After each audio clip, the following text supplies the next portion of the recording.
À la une de l'actualité aujourd'hui, ce dimanche de Pâques célébré par tous les chrétiens de Martinique, qu'il s'agisse des catholiques, des évangélistes ou des protestants, tous ont fêté la résurrection de Christ, chacun à sa manière. Dimanche de Pâques politique, à Saint-Pierre, le conseil municipal a officiellement élu Christian Raffa, un véritable moment de liesse pour ses partisans venus en masse. L'opposition, quant à elle, a brillé par son absence aujourd'hui. Pas de week-end pascal pour la CSTM. Cet après-midi, elle a rencontré la direction de la Sotravom pour tenter une médiation au siège de l'Aracte. Objectif, trouver une issue à 3 semaines de conflit. Enfin, rencontre avec ces quelques familles qui se sont lancées un défi écologique et économique. L'Espace Sud a lancé son opération Famille à énergie positive, l'occasion d'apprendre à surveiller sa facture pour protéger l'environnement. Et on analysera l'actualité politique de notre région avec André Berton, qui était notamment au meeting de Bruno Nestor à Zéro au Palladium de Sainte-Marie ce matin. Ce sera tout à l'heure. Bonsoir à tous. Très heureuse de vous accompagner pour cette heure d'information très politique en ce dimanche de Pâques. L'événement du jour, c'est d'ailleurs le premier conseil municipal de Saint-Pierre depuis l'élection d'une nouvelle équipe dimanche dernier.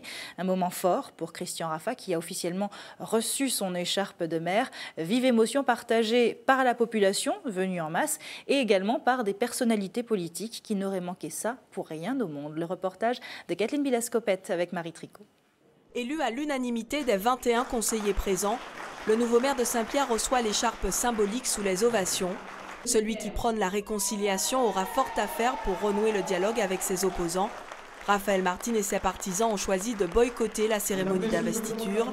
Pas de quoi ternir pour autant la photo de famille. Je pense que c'est un petit peu d'amertume dans la défaite. Bon, ça peut se comprendre, mais c'est dommage parce que nous vous avez entendus, nous les avons bien accueillis. Quand j'ai appelé leur nom, ils n'ont pas été sifflés ou hués, parce que c'est l'état d'esprit que je souhaite, que je veux communiquer à cette population qui commence à comprendre.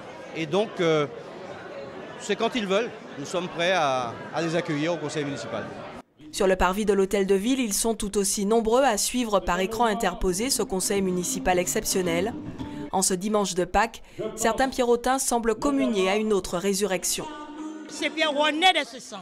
Une satisfaction très grande d'avoir actuellement pu changer le cours des choses. Mais oui, c'est la résurrection de Saint-Pierre. Hein? Ouais. Il y a une grosse tâche qui nous attend.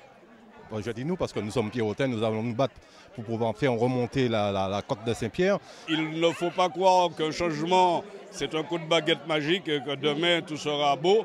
Il y aura du travail à faire. La ferveur du jour est aussi politique. Plusieurs ténors s'affichent au premier rang. UMP, PPM, Alliance Ensemble pour une Martinique nouvelle.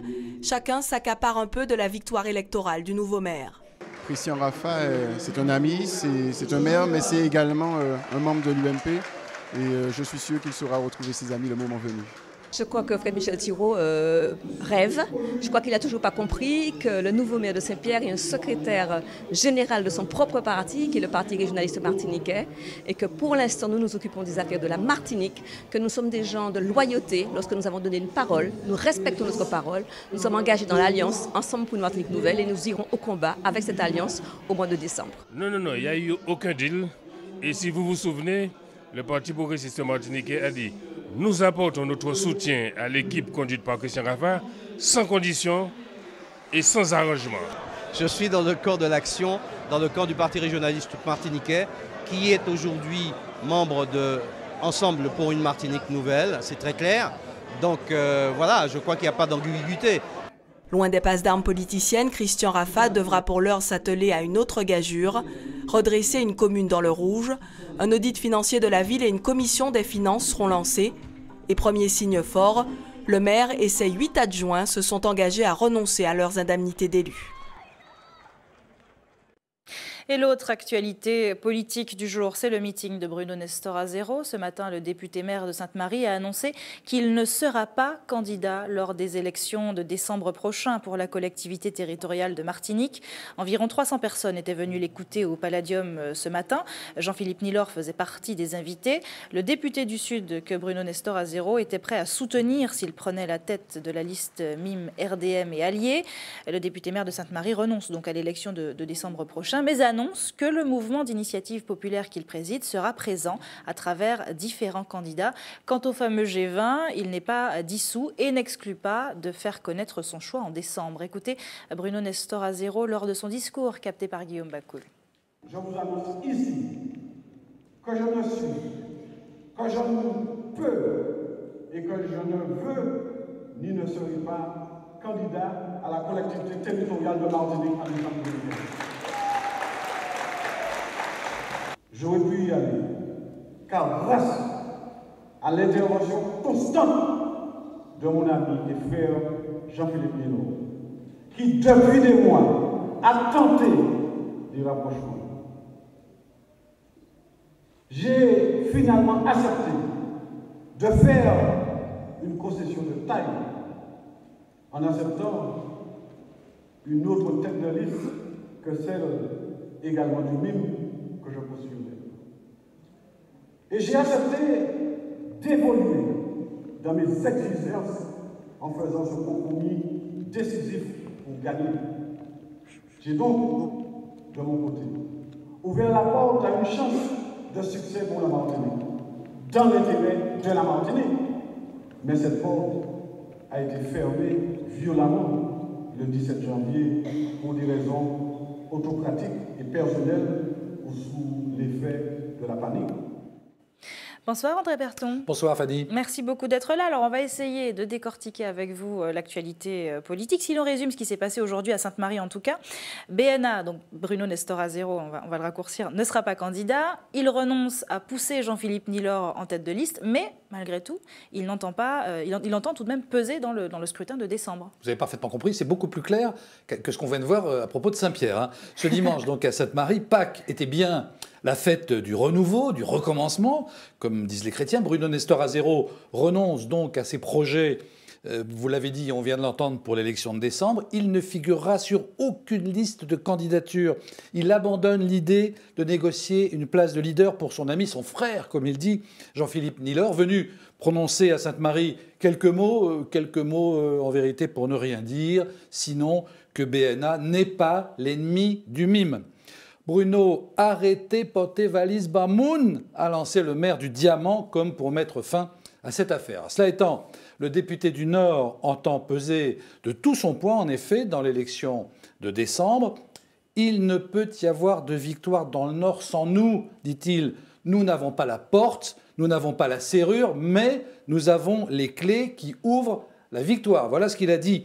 Ces clés, appelons-le comme ça, le serrurier du Morne des S, les profilera à l'aune des projets des uns et des autres, en particulier des projets pour le nord de la Martinique, et des membres de son mouvement, le MIP, pourraient ainsi figurer sur telle ou telle liste. Et pour ce qui est du fameux G20, alors ? Alors, malgré le départ de quelques-uns qui ont été voir ailleurs si l'herbe est plus verte, ce groupe existe toujours et il était bien représenté ce matin à Sainte-Marie. Il devrait même bientôt porter un véritable nom, être baptisé. Tiens, Pâques est encore passé par là. C'est Eugène Larcher qui en a fait l'annonce. Et surtout, a dit Bruno Nestor Azero, il fera connaître son choix aux électeurs à la fin de l'année. On l'attend avec impatience alors. En dehors de la Martinique, la politique cette semaine a été marquée par les départementales. Bien sûr, la Martinique et la Guyane n'étaient pas concernées, mais la Guadeloupe, si. On note l'élection à la tête du Conseil général d'une femme, qui est Josette Borrell l'incertain.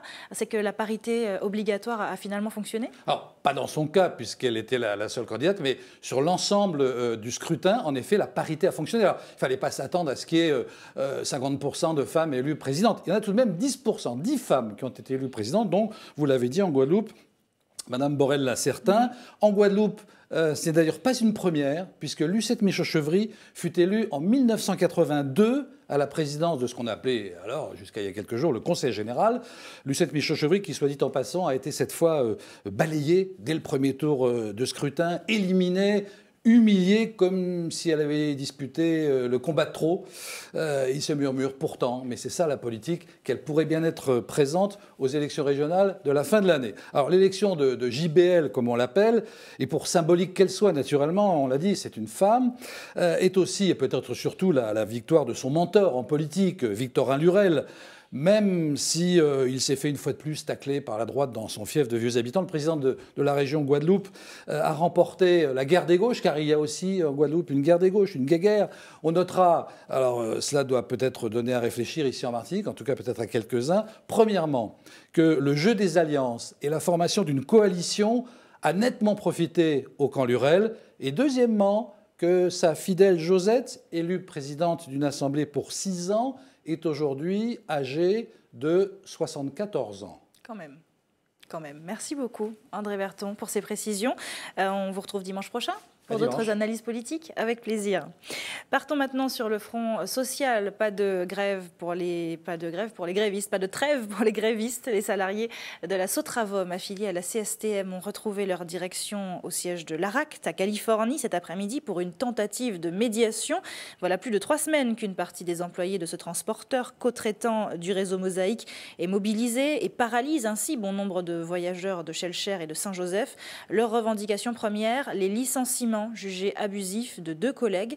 Après l'intervention de la CACEM et de la CFTU, ils ont accepté de rencontrer donc la direction en présence de 2 représentants de l'association des médiateurs de la Martinique. Écoutez ces quelques réactions recueillies par Kathleen Bilascopette et Elodie Toto juste avant qu'ils n'entrent en réunion.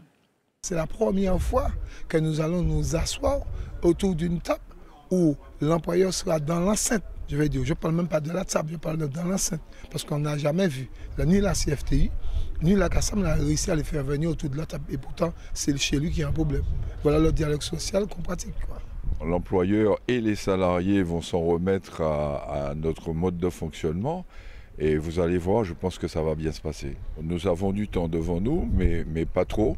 Parce que, bien entendu, l'entreprise doit fonctionner très rapidement. Ceci pour le bien de tout le monde. Donc nous allons faire le maximum pour essayer de faire en sorte que cette médiation arrive à un aboutissement positif dès ce soir.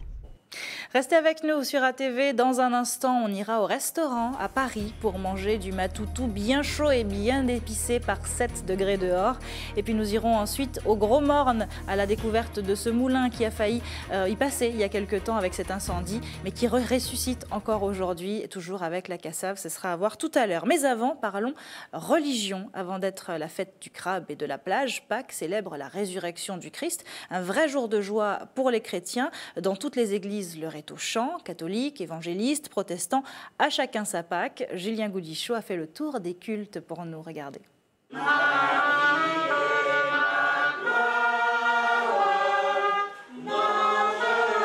Ce matin, l'heure est aux célébrations. Au lieu culte des protestants réformés, on chante des louanges pour fêter la résurrection du Seigneur. Tous les chrétiens aujourd'hui sont appelés à célébrer la résurrection du Seigneur. Nous les protestants, nous allons affirmer cette résurrection et nous allons nous exhorter, nous encourager à vraiment vivre cette vie de résurrection tous les jours. La foi en la résurrection nous appelle à agir ici, maintenant, pour changer ce monde, pour le rendre meilleur.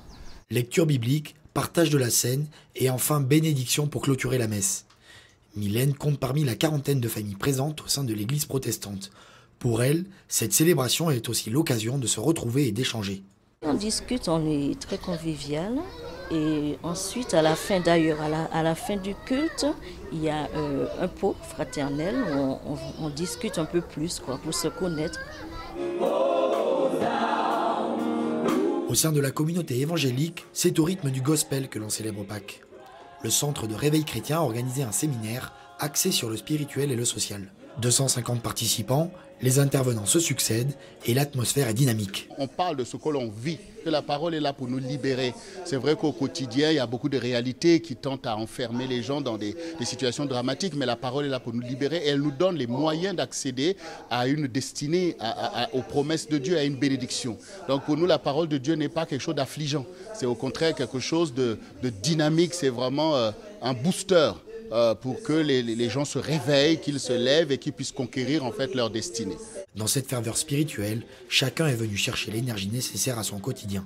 Délivré de toutes sortes de problèmes, de pressions, de maladies. Voilà, c'est vraiment là où on rencontre le Seigneur. L'objectif aussi est de pouvoir se soutenir les uns les autres. Donc c'est surtout d'encourager les uns et les autres à ne pas lâcher prise, à toujours avancer, à regarder de l'avant et puis à s'entraider. Effervescence, oui, Énergie, oui. Dynamisme, oui. Joie de vivre, oui. À quelques mètres de là, sur le parvis de la cathédrale, Théomise et Marie-Louise sortent de leur office pascal. Pour elles aussi, le moment est fraternel. Je suis venue, c'est pour rencontrer mes amis, c'est comme des sœurs pour moi, des sœurs et frères. On raconte ce qu'on va faire, ce qui s'est passé, et alors la liaison que nous avons, notre préparation, nos plaisanteries que nous faisons, et puis alors nous accueillent. Donc c'est le moment où il faut se rencontrer. À chacun son église, à chacun son culte. Mais pour toutes ces communautés chrétiennes, Pâques demeure un moment essentiel sur le calendrier religieux. Et si Pâques est une fête religieuse, c'est aussi devenu une fête culinaire, avec la tradition notamment du matoutou, un plat auquel ne déroge aucun Antillais, bien évidemment, même pas de l'autre côté de l'Atlantique. S'il est effectivement moins évident de se procurer du crabe de terre dans l'Hexagone, on trouve tout de même des solutions. Le chef martiniquais Frédéric Gabin a d'ailleurs concocté un menu spécial Pâques à Paris, avec un mélange de crabe de mer et de crabe de terre, une recette quelque peu revisitée mais qui fait toujours voyager et fait honneur au restaurant La Créole, devenu une véritable institution à Paris. Éric Dupuis. Les rues de Paris sont calmes comme un dimanche de Pâques, pour autant dans la cuisine de Frédéric, c'est le branle-bas de combat. Le menu d'aujourd'hui, c'est un menu spécial. Spécial Pâques veut dire qu'on a les crabes de terre où on fait un matété, et les crabes de mer, on fera un dombré. Deux produits similaires mais néanmoins différents qui ne nécessitent pas la même préparation. D'abord, le matété de crabe de terre, il est assaisonné au citron puis plongé dans l'huile. Là, je vais commencer à rajouter les épices, les oignons, un peu de tomate. Je vais rajouter un peu de cible. Comme on dit au pays, on dit oignon pays. Et pour le crabe de mer, la préparation se fait en amont. J'ai préparé mon dombré qui consiste à des oignons, du beurre rouge et la pâte. Je vais utiliser mes crabes de mer pour pouvoir finir mon dombré. On va les laisser mijoter une dizaine de minutes. L'heure du service approche et le résultat est probant. C'est le matété au crabe de terre qui a les faveurs des clients. Pour ces franciliens, le verdict est sans appel. Bon appétit, hein, toi aussi. C'est bon? Ouais, très très bon. Très bon. Délicieux. Je suis allée en Martinique. Je connais bien tous les plats régionaux. Découvrir le crabe sous toutes ses facettes créoles, c'est aussi ça, la magie de Pâques à Paris. Retour en Martinique où dimanche de Pâques, c'est aussi l'occasion pour certains de faire un retour aux sources tout en répondant à un appel solidaire. Après l'incendie qui avait ravagé une partie de ses installations il y a 2 semaines, le moulin hydroélectrique du Gros Morne organisait aujourd'hui une manifestation placée sous le signe du don. Chacun était invité à contribuer financièrement aux réparations, en plus du prix de l'entrée. Au programme, manioc, toloman et tinin-lamori, histoire que tous réalisent ou se souviennent à quel point les espaces traditionnels comme celui-ci sont importants. Élodie Toto. On le râpe et après on va le presser, on va le mettre dans un sac, on va le presser, on va enlever le jus qui est toxique. Assister à la transformation du manioc ou encore apprendre à cuisiner la cassave. C'étaient les activités proposées ce matin par le moulin hydroélectrique de la Petite Lézarde. Une initiation aux traditions artisanales martiniquaises. J'adore. Parce que ça m'intéresse, l'artisanat, tout ce qui se passe comme produit en Martinique. Le mois dernier, le moulin était victime d'un incendie. Bilan, un bâtiment entier réduit en cendres et un préjudice estimé à 100 000 €. Pour reconstruire, l'association autour du moulin a lancé une action solidaire. Objectif, recueillir le plus de dons possible en une journée. Et le public a répondu présent. Je veux dire, c'est pas une soutenir, pour qu'il y ait quelque chose de positif en Martinique. Je me suis dit, c'est le moment de venir, surtout qu'il faut découvrir notre pays quand même. Donc bien assaisonné, avec la fumée qu'il faut, qu'on a dans les yeux, qui fait pleurer toute la journée. Pour l'événement, tout le monde met la main à la pâte, à commencer par le gérant. Ça me va droit au cœur de voir autant de monde au moulin pour pouvoir mener le combat que je suis en train de mener. Un mois après l'incendie, l'origine du sinistre reste inconnue et Richard Exurville se sent toujours menacé. Ça va pas du tout. Pourquoi? Parce que la personne est toujours en liberté. On connaît la personne, elle est toujours en liberté. Et pas plus tard qu'il y a 2 jours, elle a coupé les freins de ma voiture. Donc ça continue encore et encore. Et j'espère que la loi va faire son travail. Si le conflit de voisinage persiste, les Martiniquais, eux, ont choisi d'apporter leur soutien à un lieu emblématique de leur patrimoine.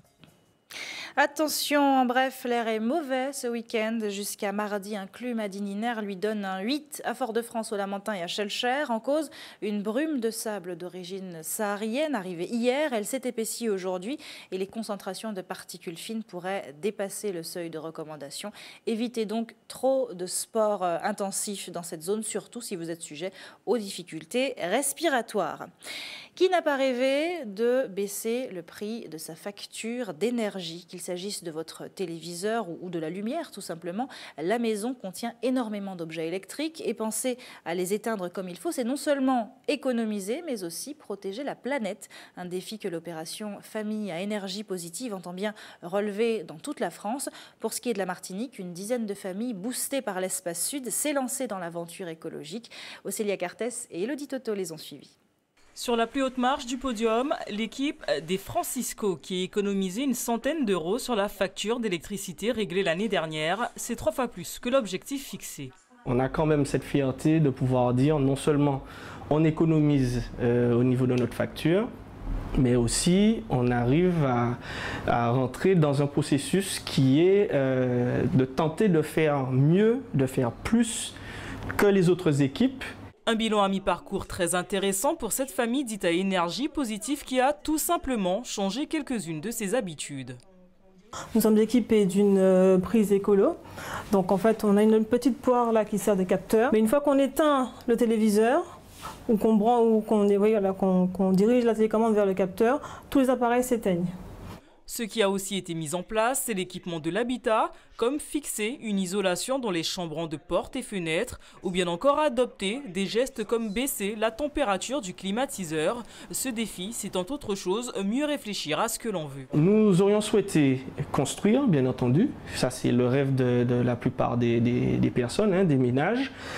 Mais nous ne souhaitons pas simplement construire comme on a l'habitude de voir. Nous souhaitons mettre en œuvre, utiliser plutôt certains matériaux qui soient écologiques, bien entendu sans trop alourdir la facture puisque ça coûte déjà extrêmement cher de construire, mais nous avons la possibilité, il y a des solutions qui existent. Depuis le lancement, cette équipe ont décidé de relever le défi des familles qui ont pour objectif de réduire d'au moins 8% leur consommation d'électricité, une façon d'également réduire les déchets de dioxyde de carbone dans l'atmosphère.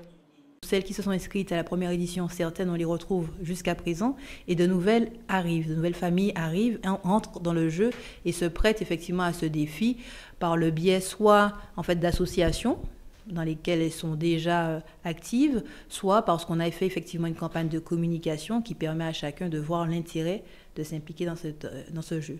Officiellement, ce grand concours s'achève en juin prochain. Les Francisco, quant à eux, n'envisagent pas de s'arrêter en si bon chemin. C'est la fin de votre édition locale. Merci à tous de l'avoir suivi. Vous pouvez déjà chausser vos baskets. Dans un instant, on retrouve Stéphane Lupon pour Sport Week-end. À tout de suite.